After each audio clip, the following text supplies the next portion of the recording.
Buenas a todos, yo soy Daga y bueno, estamos aquí en el segundo capítulo de la Ilustración Oscura de Nick Land. Y en este segundo capítulo de esta obra vamos a hablar del concepto de la catedral, que es un concepto que va a ser central en el análisis de Land, ¿no? Y en lo que engloba toda la neorreacción. Y bueno, y sobre todo vamos a hablar de cómo ese concepto, primero, nace a través de Mencius Moldbug y cómo luego Nick Land lo recoge para su teoría, ¿no? Y le da ese dinamismo o lo amplifica para, digamos, ese análisis más landiano, ¿no? Con su propia teoría, ¿no? Pero bueno, lo primero de todo, tenemos que hablar de la figura de Mencius Moldbug, que es una figura bastante particular. Al hablar de Mencius Moldbug, realmente ese era el nombre que recibía, que se había puesto en su blog, un blog que estuvo unos años y luego tengo entendido que cerró. Y después de eso dejó de escribir. Básicamente es un señor que podríamos decir que es el padre de la neorreacción y que empezó a escribir en ese blog, digamos, diferentes artículos e ideas relacionadas con esta cuestión de la neorreacción. Y claro, realmente toda la teoría política que desarrolla Moldbug, o también conocido como Curtis Jarvin, que fue, o ese es su nombre real, pero que en un primer momento simplemente daba el nickname pues de cuando publicaba. Básicamente, pues ideas como la de la catedral, que va a ser central, como su crítica a la democracia y el neocameralismo, que es algo de lo que hablaremos más detenidamente, creo que en el próximo episodio. Digamos que todo eso en verdad nace de Mencius Moldbug o Curtis Jarvin, que asienta digamos, los cimientos de lo que va a ser la neorreacción. ¿Qué pasa? Que realmente Nick Land se va a ver altamente influenciado, sobre todo en esta segunda etapa, ¿no? Esta segunda etapa de Land, que realmente es toda la etapa posterior a Fangen Noumena, ¿no? Hay como una separación entre los dos Lands, el Land de la primera etapa y el Land de la segunda, que tampoco es una separación tan radical. En el prólogo también lo menciona, ¿no? Es decir, sí que es cierto que la radicalización o el tocar puntos concretos, digamos, de la ilustración oscura, eso que desarrolla algo en la neorreacción, podemos decir que sí que se orienta, digamos, en un plano, podríamos hablar de derechas y tocando temas explícitamente políticos, pero digamos, todo, digamos, esa forma de hacer filosofía, esa ambigüedad o ese modo, digamos, nihilista, aceleracionista, también influenciado por una ontología, digamos, de Deleuze y Guattari y por el postestructuralismo en general. Digamos, todo eso en verdad atraviesa a Land incluso en esta segunda etapa, solamente que el modo en el que lo hacen Fangen Noumena a la ilustración oscura toma, digamos, una posición política distinta bueno, que abobina a muchos y que por tanto también hace que sea como l'enfant terrible, ¿no? de la filosofía, ¿no? contemporánea. Pero bueno, volviendo al punto que estábamos hablando, que es la cuestión de Mencius Moldbug, que al fin y al cabo va a ser importantísimo para este segundo Land, ya que hay ciertas ideas, ciertas críticas y ciertos compromisos políticos en un plano filosófico que va a recoger de este autor, pues digamos que al fin y al cabo, partiendo de la base de que en verdad este autor también es curioso, porque al fin y al cabo, ya os digo, es un outsider de que realmente él no estudió filosofía ni realmente una cuestión similar a cuestiones relacionadas tanto con el pensamiento de humanidades, ¿no? Porque al fin y al cabo estudió informática, sí que le interesa también la teoría de sistemas, ¿no? Algo que está presente en Lang con la cibernética y tal, de modo que es una persona también curiosa, ya que desarrolla unos años en su blog ciertas ideas en torno a la neorreacción. Van a tener mucha influencia, sí que es cierto que en habla hispana no tanta, porque sin ir más lejos no se le ha traducido nada. A mí me gustaría traer algún día al canal a este autor, como si lo tengo que leer en inglés, pero bueno, de eso de momento ya se verá. Pero la cuestión es que es un autor que ha tenido bastante influencia y concretamente en Land va a ser una influencia explícita y en todo momento lo va a citar bastante, ¿no? O sea que dicho eso, Moldbug es un pensador particular que rompe bastante las dinámicas tradicionales de pensamiento, ¿no? Porque también tiene ciertas influencias distintas, ¿no? Y va a tener una influencia enorme en Land. Pero bueno, yendo ya al grano, ¿no? Vamos a hablar de lo que es la catedral.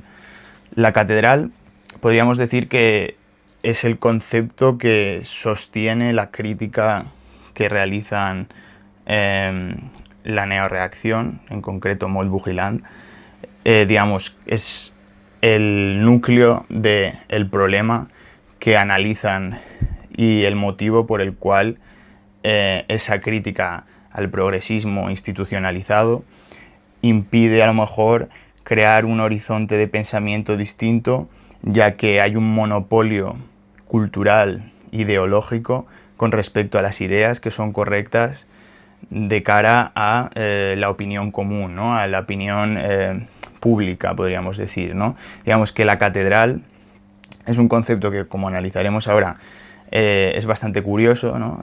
Porque no es algo, ¿cómo decirlo?, anecdótico, ¿no? El hecho de que haya elegido el concepto de la catedral con las implicaciones religiosas que eso contiene, y que a su vez realmente tiene la capacidad de a lo mejor recoger una serie de elementos y ponerlos en cuestión de forma crítica, pero de una forma que es distinta, ¿no? Porque yo creo que de primeras tenemos que diferenciar la catedral del Estado, ¿no? Que sí que es cierto que tanto pues por su lado Moldbug como por su lado Land o no sé, cualquier austrolibertario, ¿no? Es decir, liberales libertarios de la escuela austríaca y demás, pues podrían hacer una crítica directa al Estado, ¿no? Que eso podríamos, incluso en Deleuze también está esa crítica al Estado, ¿no? Pero digamos que más allá de la función del Estado, ¿no? Que eso es algo que se da por hecho, es más, al fin y al cabo el Estado como institución va a estar presente en todo, o sea, va a estar presente como para poder constituir una catedral, ¿no? O sea, realmente, ¿cómo decirlo? La catedral no es el Estado, pero en Occidente la catedral es, digamos, un fenómeno generado por el Estado, ¿no?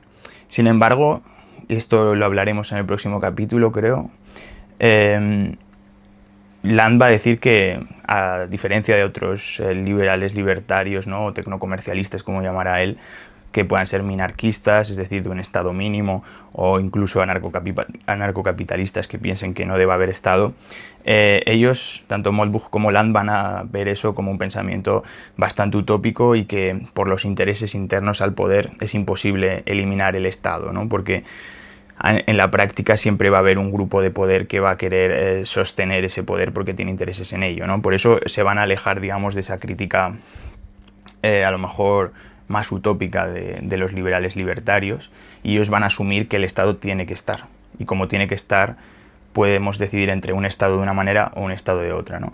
Pero la peculiaridad del Estado occidental, ¿no? o del modo de tomar el poder, digamos, en relación al Estado, es, digamos, lo que se instituye como la catedral, ¿vale? Y voy a comenzar con la explicación.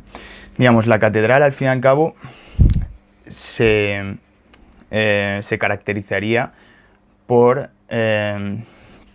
realmente ser un conjunto de instituciones, un conjunto de elementos que están, podríamos decir que están descentralizados, porque mientras que el Estado sabemos que hay un núcleo, ¿no? Donde se pueden ver las leyes o se pueden ver, digamos, los ordenamientos, cómo se generan, en la catedral podríamos decir que el modo de ejercer poder es de una forma mucho más civilina, es mucho más tácita.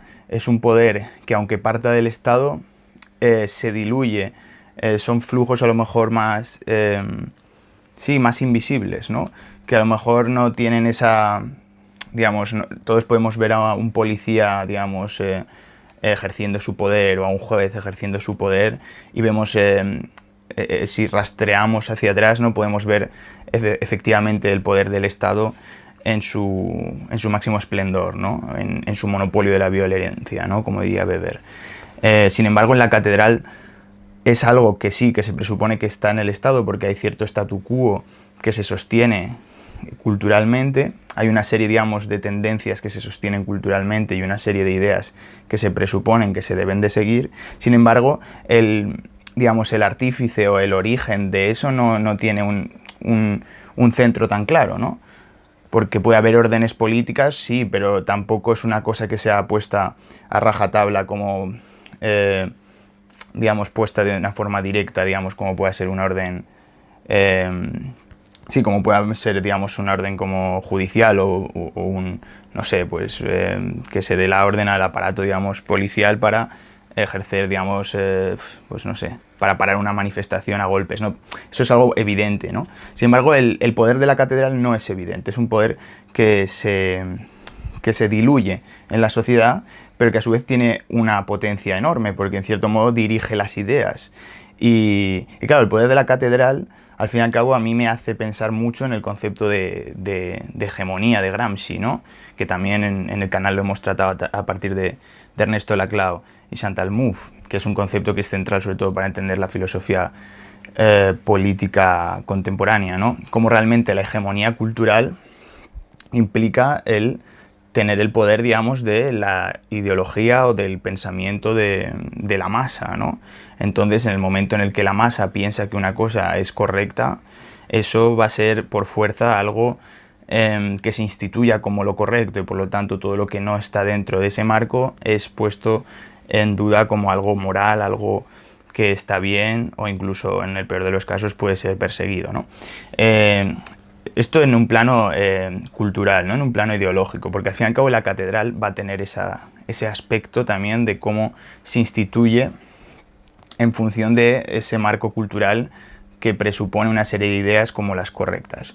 Una ideología, si se quiere, ¿no? Una ideología tampoco tiene por qué estar unificada, ¿no?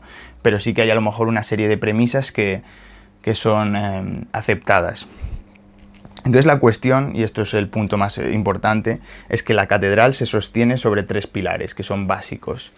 Realmente por un lado están los medios de comunicación, por otro lado estaría la academia y por el último lado está la burocracia.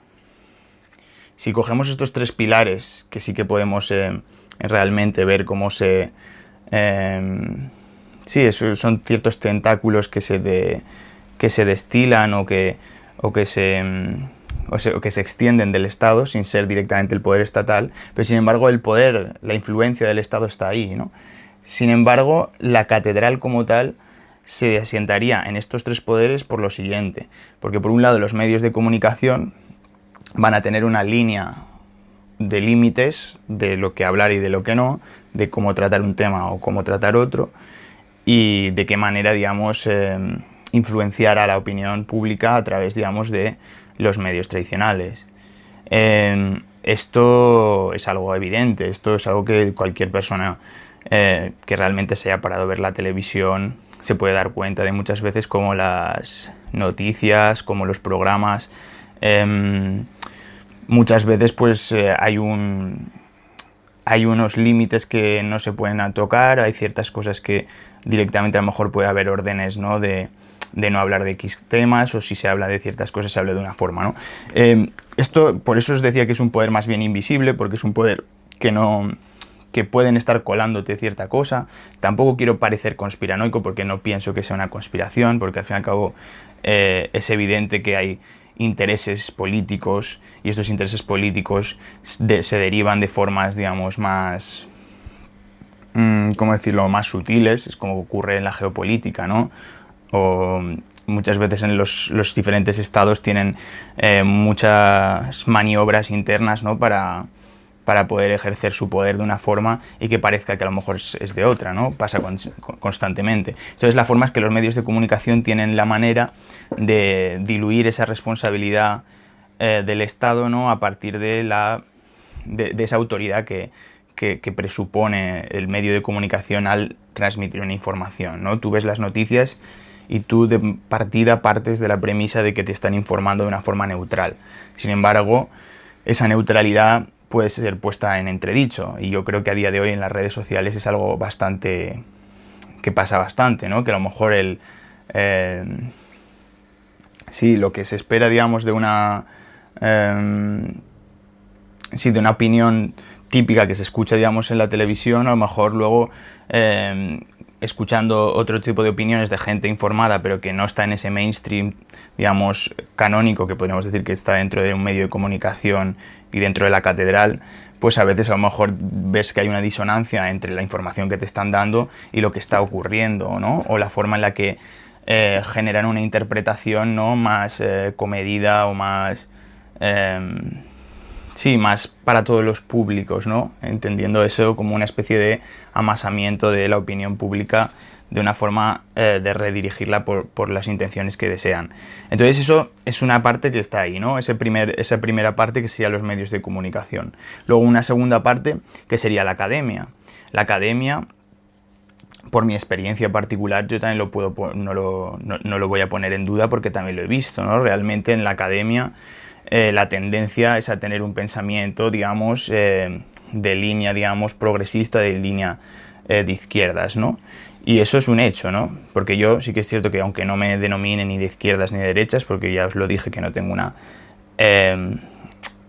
una identidad clara, porque pienso que son bastante represivas las etiquetas de este tipo, porque hablan más de la persona que te va a interpretar que de ti mismo, ¿no? Porque depende de lo que tenga la otra persona en la cabeza, va a entender de ti una cosa en el momento que te etiquetas. Por lo tanto, prefiero mantenerme al margen. Pero sí lo que me puedo dar cuenta es que a lo largo de mis años universitarios, digamos, concretamente, digamos, en la carrera, ¿no? El máster y demás, tanto por parte del profesorado normalmente o de los propios alumnos, muchas veces hay ciertos temas o ciertos debates o ciertos autores que se tocan, ciertos autores que no. Yo, por ejemplo, en el canal traigo bastantes liberales, libertarios y demás. A mí me interesa mucho la escuela austriaca y yo, por ejemplo, estos autores no los he visto en mi carrera, ¿no?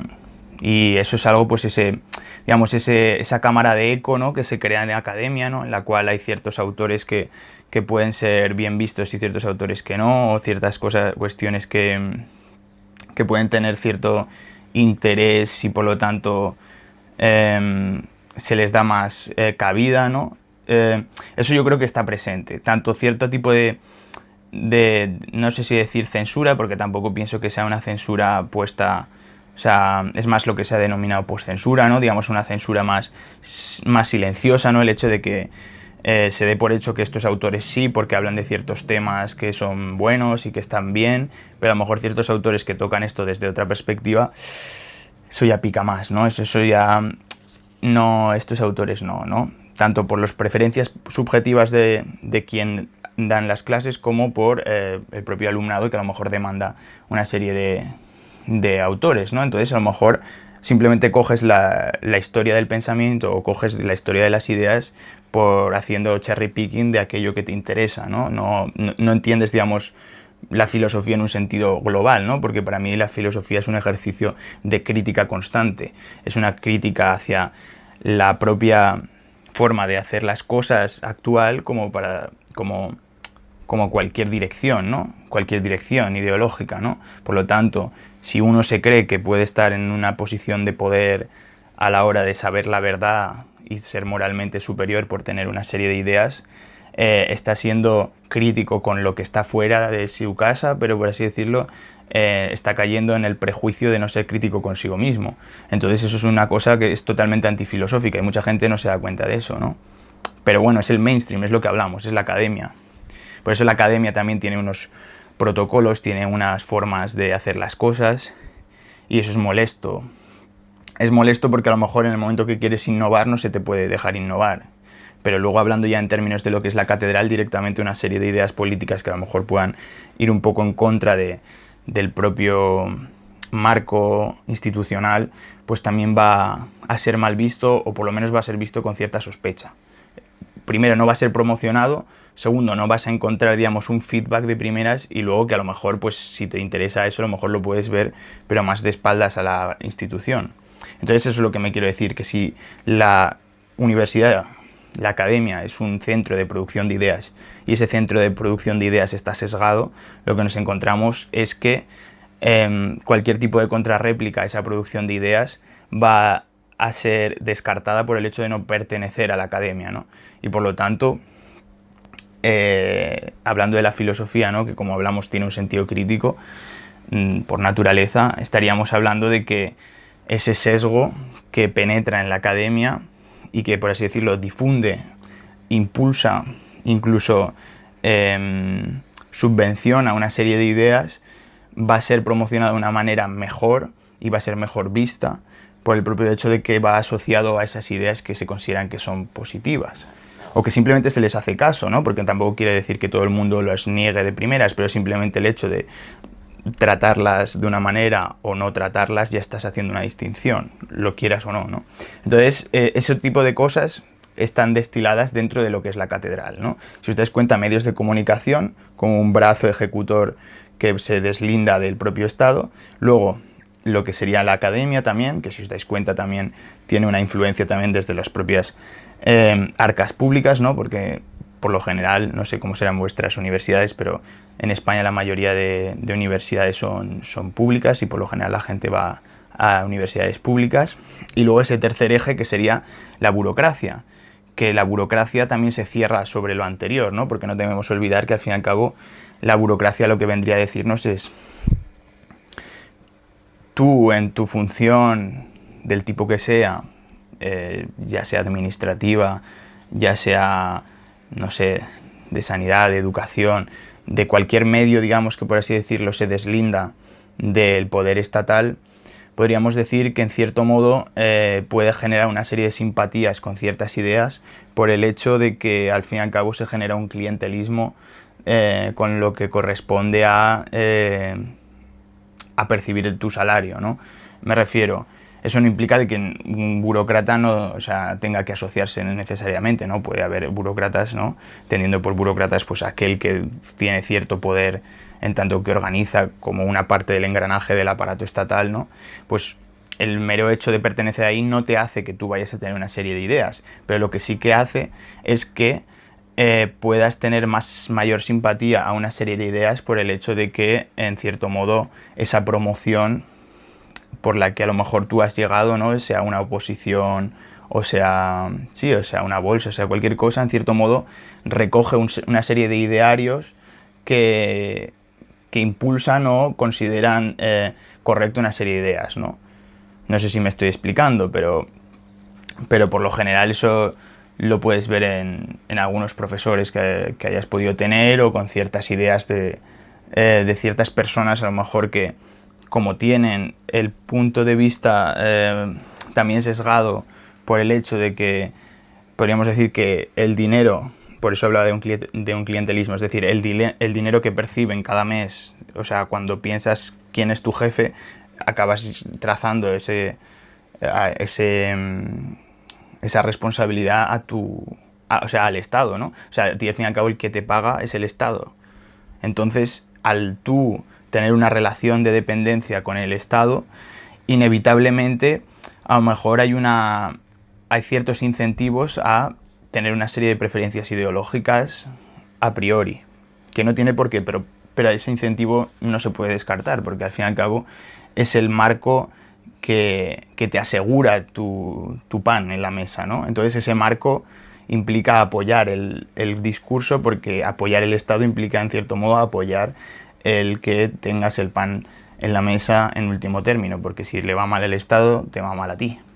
Y no hay otra, me refiero a esto, no creo que sea algo discutible, me refiero, luego al fin y al cabo, luego podemos hablar sí, en detalle, pues qué tipo de cuestiones son desechables, qué cuestiones no son desechables, qué funciones del Estado debería ocupar, cuáles no debería ocupar, eso es una discusión, pero el hecho de que el Estado tiene una influencia sobre la burocracia es algo que también forma parte de la catedral y yo creo que si lo analizamos rigurosamente podemos rastrear las huellas, rastrear los pasos de todo lo que hay, ¿no? Entonces, si nos damos cuenta, al hablar de la catedral, realmente vemos que hay esos tres pilares que serían medios de comunicación, academia y burocracia, ¿no? Que muchas veces en verdad la academia y la burocracia también se dictamina, o sea, se relaciona, ¿no? Porque, digamos, la propia institución académica también tiene una vinculación con el Estado, ¿no? Aunque sea por lo que estamos hablando de simplemente a nivel salarial o a nivel institucional. Pero bueno, la cuestión que quiero reseñar es que, si os dais cuenta, el poder de la catedral en un primer momento es un poder que es mucho más civilino, es un poder mucho más invisible. No necesariamente tampoco tiene que ser siempre malo, no estoy diciendo eso, pero lo que no se puede negar es que ese poder existe y que esa influencia es una influencia que es cultural, es una influencia en el sentido de Gramsci, de hegemonía cultural, ¿no? En el momento en el que a partir de los medios de comunicación, es decir, máquinas de transferir ideas a la población, ya sea el medio del tipo que sea, ¿no? tenemos que acordarnos que también hay muchos medios subvencionados por el Estado, eso es una realidad. O sea que si tú, como la frase está en inglés, no follow the money, si tú sigues el dinero, ¿quién está pagando a quién, ¿no? Y eso no se puede negar a la hora de entender cómo funciona el mundo, ¿no? Quien te está pagando también en cierto modo te está influenciando o está teniendo una relación de poder sobre ti a la hora de las decisiones o las cosas que puedas decir. Entonces, si tú ves los medios de comunicación como formas de transferir información que puedan estar sesgadas también por la catedral, luego por la otra parte tienes la academia como centros de producción de ideas, ¿no? Y de compartir ideas y de, ¿cómo decirlo?, incluso de promover ideas, ¿no? O, no sé cómo decirlo, sí, de promover, pero más en el sentido de, pues, de alumnos que llegan en primero de carrera y salen a final de carrera, pues se les han inculcado una serie de ideas a lo largo de ese proceso, ¿no? Luego eso por ahí, o incluso si rastreamos en las ideas, o sea, en el colegio y en el instituto, pues eso también está presente, ¿no? Hablo de la universidad porque también hay una parte más de producción de ideas, pero en el colegio o en el instituto también hay una asimilación de ideas, ¿no? Y por último estaría la burocracia, ¿no? Como podríamos decir eso, los engranajes funcionales de todo tipo de gestiones a nivel estatal, ¿no? Digamos, todo aparato de Estado debe tener esas diferentes manivelas, esos diferentes engranajes que cumplen su función y en su cumplimiento de su función, pero como no son máquinas y son personas, pues en su casa tendrán una ideología, tendrán un pensamiento, ¿no? Entonces también esa influencia se ve en la catedral o se ve en la parte más burocrática. Así que bueno, eso digamos es lo que podríamos decir que es la parte más material o la parte más central de lo que es la catedral o de dónde sale este concepto, ¿no? Ese poder cultural nacería de estas ramas, de estas ramas sociales o de estas instituciones sociales que, aunque no sea algo que a priori pueda parecer que tenga tanta influencia, o sí, depende de cómo lo mires, la realidad es que se distribuye esa influencia de una forma más silenciosa, pero la cuestión es que podríamos decir que es todo un conjunto de máquinas de producción y de difusión de ideas y de contención de ideas, ¿no? En tanto de que los que participan en esas máquinas también, en cierto modo, a lo mejor también participan en las ideologías que se promueven a partir de las maquinarias, pues eso es lo que se debe tener en cuenta como los diferentes andamiajes, ¿no?, que crean la catedral, ¿no? Y luego lo que tenemos que tener en cuenta en concreto de la catedral es justamente el hecho de que es descentralizada, y está, yo creo que también un poco en la parte, digamos, que hace tan difícil rastrearla de una forma evidente, o lo que hace que no lo veamos de una manera tan asimilable al Estado de forma directa, ¿no? Porque hacer una equivalencia entre Estado y catedral sería a lo mejor simplificar las cosas demasiado, porque el Estado sí que es algo centralizado, es algo, digamos, que dictamina leyes, que ejecuta leyes, que remodela, digamos, las estructuras sociales a través de la política, pero la catedral no, la catedral es algo cultural, podríamos decir que es una supraestructura, ¿no?, incluso en un sentido marxista, es una supraestructura que modela la cultura a través de aquellos aparatos que sí que son concretos, que sí que son instituciones, ¿no?, y que a su vez al difuminar, o más bien al difundir las ideas o hacer un caldo de cultivo, digamos, que abraza o que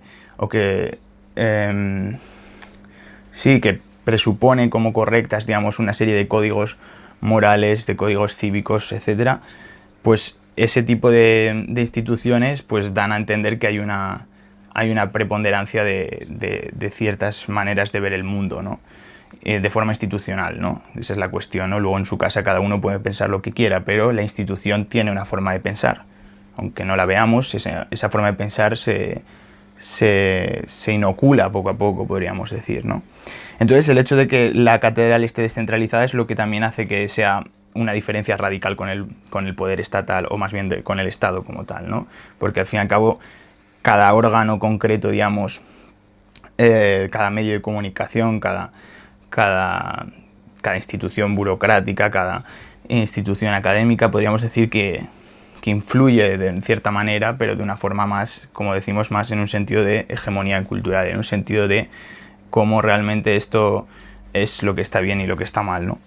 Y claro, ya llegando al punto de lo que señalaba al principio, ¿no? De por qué Moldbug utiliza el concepto de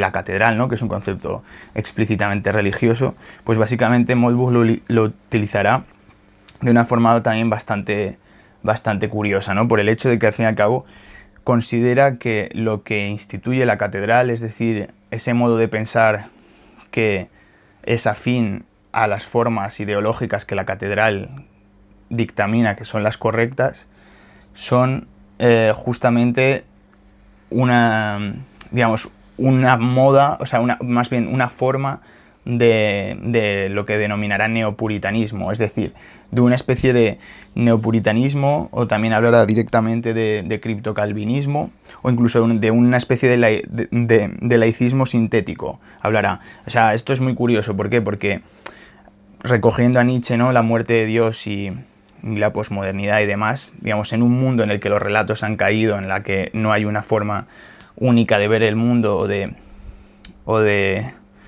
crear un marco común que sostenga unos valores morales, unas costumbres y un marco o un código ético, ¿no? De lo que realmente debemos hacer y demás. La catedral, en cierto modo, sustituye esa forma de religión, pero es una religión laica. Y ahí está el punto, ¿no? Digamos, estas formas de ver el mundo que son plenamente culturales y que son en cierto modo no, que son puramente contingentes, son de una manera pero podrían haber sido de otras, que dependen de cómo la cultura ha asimilado una serie de ideas y han en cierto modo reinado o han tenido mayor presencia, ¿no? en el ámbito público. Pues al fin y al cabo lo que nos diría Moldbug es que al fin y al cabo la catedral se comporta de una forma similar a un neopuritanismo, porque al fin y al cabo aquel que sostiene esa serie de ideas, en concreto progresistas de cierto tipo, a lo mejor se puede ver, ¿cómo decirlo? Sí, se puede ver instituido por un marco de pensamiento que no reconoce a aquello que pueda salirse de ese marco, porque en cierto modo eso sería una asimilación a una herejía. Es decir, es una religión negativa, es una religión en un sentido negativo.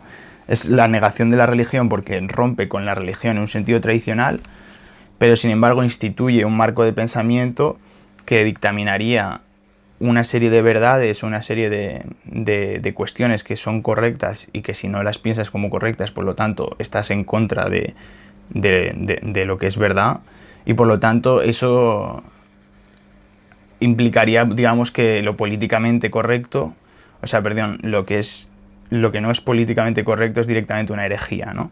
Es decir, aquello que culturalmente se instituye como algo falso, ¿no? Aquello que se instituye como algo malo es realmente aquello que también culturalmente desafía las formas que desde los brazos de poder que sería la catedral dictaminan lo que es correcto y lo que no. Yo creo que la forma más fácil de verlo es en la democracia, ¿no? Que esto lo trataremos creo que en el próximo capítulo.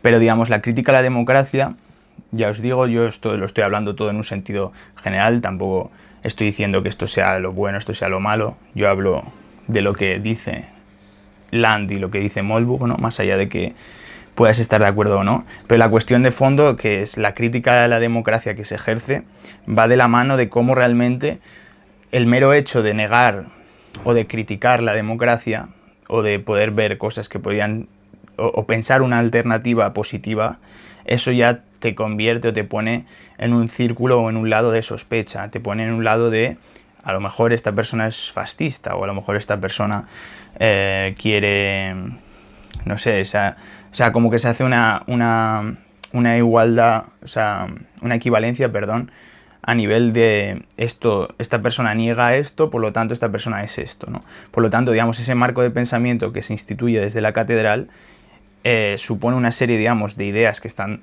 totalmente generalizadas, que negarlas de forma radical te pondría, digamos, en una posición, digamos, de digamos, de maldad, ¿no? Incluso llegan a hablar a veces Moldbug llega a hablar del hecho de que, claro, ahora ya no existe el demonio, ya no existe el mal en un sentido religioso, ¿no? El hereje no puede ser una persona que se vaya de Dios, pero sí que es cierto que la encarnación del mal se daría en aquel que no asimila, es decir, el pecado vendría de la mano de quien no cumple las normas morales que son instituidas por la catedral. Esa religiosidad laica, ese neopuritanismo vendría de la mano de aquel que debe ser censurado porque sus opiniones o su forma de ver el mundo confronta de forma radical con la forma en la que la catedral instituye una serie de ideas que se creen correctas, más allá de que pudieran ser correctas o no, se creen correctas porque la catedral ha creado ese marco. Entonces todo aquello que se salga del marco es peligroso, y los propios ciudadanos son los que, en cierto modo, pues si creen eso de forma, digamos, a pies juntillas, si no lo ven desde una mirada más crítica, pueden, digamos, directamente hacer una asimilación entre el mal y el hereje, ¿no? Entendiendo como el mal o el pecador, o el hereje como aquel que a lo mejor tiene una opinión política que se va de aquella que se presupone que deberías de tener, ¿no? Entonces, si os dais cuenta, esto es el marco de la catedral, digamos. La catedral es algo que, como digo, es como abstracto. Es abstracto porque realmente está descentralizado, depende de ciertas instituciones, como hemos visto, pero de forma indirecta depende del Estado. Digamos, el Estado no cumple una función directa en él, sino que de forma indirecta inocula una serie, digamos, de formas de vida o de formas de ver el mundo que irían de la mano del modus vivendi que se espera de los ciudadanos, ¿no? Y claro, todo esto en verdad al fin y al cabo es Moldbug, pero en cierto modo Land lo recoge y lo asimila en su teoría y en cierto modo lo comparte de forma radical para realizar esa crítica neorreaccionaria, ¿no? Porque al fin y al cabo parte, digamos, de la neorreacción. Hay que entender que la neorreacción, en el sentido que estamos hablando y que estamos hablando y que estamos compartiendo, digamos, es la forma particular de pensar de Moldbug y de Land, aunque también hay algún autor más, ¿no? No todo, como hablamos en el primer vídeo, los etnonacionalistas, los teonomistas, los tecnocomercialistas, digamos, no son un grupo unificado y no tienen necesariamente que estar de acuerdo en todo, ¿no? Pero digamos que lo que es la neorreacción como movimiento filosófico sí que comparte la idea de que la catedral está ahí y que por sus diferentes motivos es un enemigo a abatir, en tanto que modela un pensamiento único o que permite o que pretende, por así decirlo, hacerlo de forma que todo aquello que se salga de ese marco sería castigado, ¿no? Pero la cuestión aquí de lo que nos interesa a nosotros, que es al fin y al cabo el pensamiento de Nick Land, es como al fin y al cabo desde el punto de vista de Nick Land y de su aceleracionismo y de su forma de ver las cosas, que ya os digo, tiene poco o nada que ver directamente con otros grupos políticos que podrían sí que estar de acuerdo con la crítica de la catedral. La cuestión es que a Land lo que le fastidia o lo que le molesta de la catedral no es tanto una cuestión conservadora, porque al fin y al cabo una crítica conservadora, ¿no?, de la catedral podría a lo mejor pues ver un problema en ciertas políticas, yo qué sé, por ejemplo en políticas de género y cosas así podría haber un problema por el hecho de, pues no sé, por un punto de vista más conservador con respecto al sexo y la feminidad, la masculinidad, etcétera, ¿no? Al fin y al cabo Land a eso le importa un bledo, podríamos decir, ¿no? Digamos, no es una crítica conservadora, o sea, él es el primero que es antihumanista y que es constructivista en muchas cosas. Lo que le molesta es que justamente el Estado y la catedral, al imponer una forma de hacer las cosas, lo que está haciendo es crear un marco de poder que frena el aceleracionismo desde la economía y desde lo que sería el tecnocomercialismo, ¿no? Porque al fin y al cabo lo que Land desea, y en cierto modo él en el libro lo trata, ¿no?, de cómo la tecnología y en concreto cómo, por ejemplo, ¿cómo se llama esto? Sí, como al fin y al cabo el Internet, y eso lo podemos ver cada uno de nosotros, simplemente el hecho de yo estar compartiendo estas ideas y tener este medio alternativo a lo que sería la televisión, por ejemplo, que es el medio tradicional por excelencia a nivel audiovisual, que ha imperado y que en cierto modo obliga a crear un marco de pensamiento, ¿no? En el momento que hay una posibilidad de transmitir ideas desde marcos distintos, como ocurre en Internet, digamos, el poder de la catedral se diluye. Y por eso Land, en su aceleracionismo, habla de que mira, voy a buscar la cita, pero dirá que la neorreacción es aceleracionismo con una rueda pinchada. Y esto puede parecer curioso, ¿no? Pero básicamente, ¿por qué dice eso? Porque si no se acelera el proceso de disolución en un sentido político, en un sentido social, en un sentido secesionista, incluso en un sentido también, al fin y al cabo, desterritorializador, en el sentido deleuziano, más puro, ¿no? Si toda la fuerza de la desterritorialización generada por el capitalismo no se lleva más sí, porque no se lleva más lejos, más rápido, es porque realmente el Estado y la catedral no lo están permitiendo. Es porque, digamos, la forma de la catedral, digamos, recoge o cristaliza una serie de dinámicas, ¿no?, que en cierto modo frenan ese proceso de aceleración que es inevitable, ¿no? Y eso es curioso. Os leo la cita de Land. Dicen, en la página 251, dice: la neorreacción es aceleracionismo con una rueda pinchada. Descrito de forma menos figurada, es el reconocimiento de que la tendencia a la aceleración está históricamente compensada. Junto a la máquina de la velocidad o capitalismo industrial, hay un desacelerador ponderado cada vez con mayor perfección, que drena gradualmente el impulso tecnoeconómico hacia su propia expansión, al tiempo que devuelve el proceso dinámico a la metaestasis. De manera cómica, la fabricación de este mecanismo de frenado es proclamado a viva voz como un progreso. Es la gran obra de la izquierda. La neorreacción surge al nombrarla, como la catedral. Claro, si os dais cuenta también, el estilo también de Nick Land es bastante irónico y crítico, ¿no? Como que le gusta a lo mejor hacer ciertas vaciladas y tal, ¿no? Hablando de cómo a lo mejor esa visión progresista, ¿no?, que a lo mejor puede abanderar esa izquierda en un sentido de hegemonía cultural, aunque se abandere del progreso, es desde ese punto de vista de la ilustración oscura, ¿no?, de un progreso alternativo, pues Land se ríe porque dice que eso es un aceleracionismo con rueda pinchada. Es decir, si desreguláramos, es decir, si permitiéramos que el Estado tuviera menos poder y dejáramos a las dinámicas, ¿no?, desde un punto de vista más, pues desde un sentido más económico, de orden espontáneo, ¿no?, desde una perspectiva austríaca y demás, si permitiéramos a las fuerzas del capitalismo que acamparan a sus anchas, por así decirlo, las dinámicas, digamos, de quitar frenos a la regulación, lo que harían es que la aceleración iría mucho más deprisa a todos los niveles, a todos los regímenes.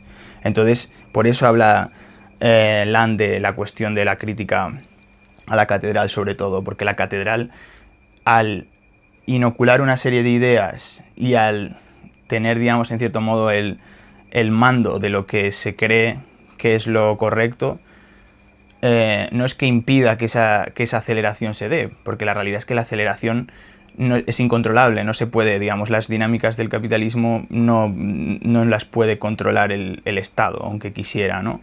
En el fondo es el sueño húmedo, ¿no?, del comunismo, ¿no?, de que el Estado pueda controlar la economía y pueda controlar la vida, ¿no?, de los ciudadanos, pero la realidad es que los individuos son mucho más dinámicos en la práctica y no pueden llegar a frenar a los individuos en su forma de articular relaciones entre sí, ¿no?, que eso en el fondo no deja de ser una traslación de lo que es la economía, ¿no? El capitalismo también expresa una serie de comercio entre particulares que tienen intereses y que comercian para, por así decirlo, equilibrar esos intereses en una compra, una venta o con lo que sea, ¿no?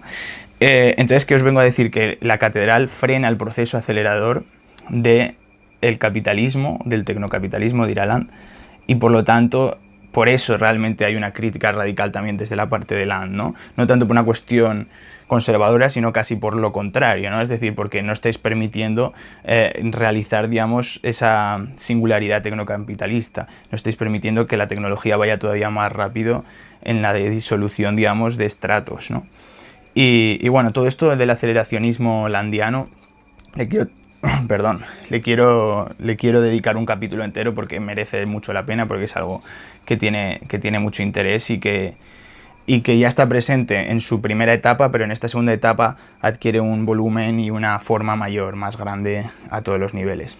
Y bueno, yo creo que por el vídeo de hoy, que se ha quedado bastante largo, pero también porque es un concepto que tiene bastante tela y que por lo tanto quería dedicarle tiempo. Además creo que apenas hay contenido sobre estas cuestiones en YouTube, o sea que si estás viendo este vídeo y estás interesado en eso, pues me alegro de poder compartirlo, ya que yo creo que es un libro que más allá de que, como digo, puedas estar más de acuerdo, menos de acuerdo, incluso pueda incomodarte leerlo, o puedas estar... Sí, que al fin y al cabo es un libro que para muchas personas yo sé que le puede costar o puede directamente rechazarlo de plano, ¿no? Pero eso no niega el valor y la originalidad y los puntos de vista que Land explica, ¿no? Más allá de que estés de acuerdo con él o no, ¿no? Y bueno, eso es todo. Nos veremos en el próximo vídeo, que creo que sea de la crítica a la democracia. Espero que os haya gustado. De ser así, agradecería vuestro like y nos vemos en el próximo. Chao.